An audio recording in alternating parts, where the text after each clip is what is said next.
ಡಿಸಿಎಂಗೆ ಟಕ್ಕರನ್ನ ಕೊಡಲು ಮುಂದಾದ್ರ ಸಿಎಂ ಸಿದ್ದರಾಮಯ್ಯ ಅನ್ನೋದು. ಕಾಂಗ್ರೆಸ್ ಪಡೆಯಲ್ಲಿ ಸರಣಿ ಔತಣಕೂಟಗಳ ಆಯೋಜನೆ ಆಗ್ತಾ ಇದೆ. ಕೆಪಿಸಿಸಿ ಅಧ್ಯಕ್ಷರಾಗಿ 6 ವರ್ಷ ಪೂರೈಸಿದ ಹಿನ್ನೆಲೆ ಔತಣಕೂಟವನ್ನ ಆಯೋಜನೆಯನ್ನ ಮಾಡಿದ್ದಾರೆ. ಮಾರ್ಚ್ 10ನೇ ತಾರೀಕು ಔತಣಕೂಟವನ್ನ ಏರ್ಪಡಿಸಿದ್ದಾರೆ ಡಿಕೆಶಿ. ಬಟ್ ಅದಕ್ಕೂ ಮುಂಚೆಯೇ ಮಾರ್ಚ್ 9ರಂದು ಔತಣಕೂಟವನ್ನ ಏರ್ಪಡಿಸಿದ್ದಾರೆ ಸಿಎಂ ಸಿದ್ದರಾಮಯ್ಯನವರು. ಅಶೋಕ ಹೋಟೆಲ್ನಲ್ಲಿ ಔತಣಕೂಟವನ್ನ ಆಯೋಜನೆಯನ್ನ ಮಾಡಿದ್ದಾರೆ ಸಿಎಂ ಕರೆದಿರೋ ಔತಣಕೂಟದಲ್ಲಿ ಎಲ್ಲಾ ಪಕ್ಷದ ಶಾಸಕರಿಗೆ ಆಹ್ವಾನ ಇರುತ್ತಾ. ಮಾರ್ಚ್ 11ರಂದು ಕಾಂಗ್ರೆಸ್ ಶಾಸಕಾಂಗ ಸಭೆಯನ್ನ ಕರೆದಿದ್ದಾರೆ ಸಿಎಂ ಸಿದ್ದರಾಮಯ್ಯ. ಇದೀಗ ಟೂರ್ ಪಾಲಿಟಿಕ್ಸ್ ನಂತರ ಇದೀಗ ರಾಜ್ಯದಲ್ಲಿ ಡಿನ್ನರ್ ಪಾಲಿಟಿಕ್ಸ್ ಶುರುವಾಗ್ತಾ ಇದೆ. ಕಾಂಗ್ರೆಸ್ ಪಡೆಯಲ್ಲಿ ಸರಣಿ ಔತಣಕೂಟಗಳು ಆಯೋಜನೆ ಆಗಿದ್ದಾವೆ.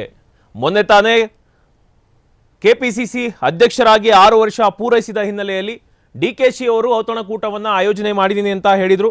ಅದು ಮಾರ್ಚ್ 10ರಂದು ಇದ್ರೆ ಇದೀಗ ಅದಕ್ಕೂ ಒಂದು ದಿನದ ಮುಂಚೆ ಮಾರ್ಚ್ 9ರಂದು ಔತಣಕೂಟವನ್ನು ಸಿಎಂ ಸಿದ್ದರಾಮಯ್ಯನವರು ಏರ್ಪಡಿಸಿದ್ದಾರೆ. ಅಶೋಕ್ ಹೋಟೆಲ್ನಲ್ಲಿ ಔತಣಕೂಟ ಆಯೋಜನೆಯನ್ನ ಮಾಡಿದ್ದಾರೆ. ಇನ್ನು ಡಿಕೆ ಶಿವಕುಮಾರ್ ಅವರ ಪವರ್ ಗೇಮ್ಗೆ ಅವರು ಆಯೋಜನೆಯನ್ನ ಮಾಡಿದರು. ಈ ಸಭೆ ಏನಿದೆ ಕೇವಲ ಸಂಭ್ರಮಾಚರಣೆಯೋ ಅಥವಾ ಸಿಎಂ ಸ್ಥಾನಕ್ಕಾಗಿ ನಡೆಯುತ್ತಿರುವ ಆಂತರಿಕ ಕಸರತ್ತು ಎಂಬ ಚರ್ಚೆ ಕೂಡ ಜೋರಾಗಿತ್ತು. ಇನ್ನು ಇದರ ಬೆನ್ನಲ್ಲೇ ಈಗ ಸಿದ್ದರಾಮಯ್ಯನವರು ಕೂಡ ಮಾರ್ಚ್ 9ರಂದು ಡಿನ್ನರ್ ಆಯೋಜನೆಯನ್ನ ಮಾಡಿದ್ದಾರೆ ಹೋಟೆಲ್ ಲಲಿತಾ ಅಶೋಕದಲ್ಲಿ.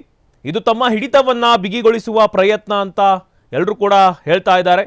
ಇದರ ನೆಕ್ಸ್ಟ್ ಮಾರ್ಚ್ 11ರಂದು ಕೂಡ CLP ಸಭೆ ಕೂಡ ನಡೆಯುತ್ತೆ. ಇದೊಂದು ಮಹತ್ವದ ಸಭೆಯಾಗಿದ್ದು ಇದರಲ್ಲಿ ಪಕ್ಷದ ಆಂತರಿಕ ಭಿನ್ನ ಮತ್ತು ಬಜೆಟ್ ಕುರಿತು ಚರ್ಚೆ ಕೂಡ ನಡೆಯಲಿದೆ.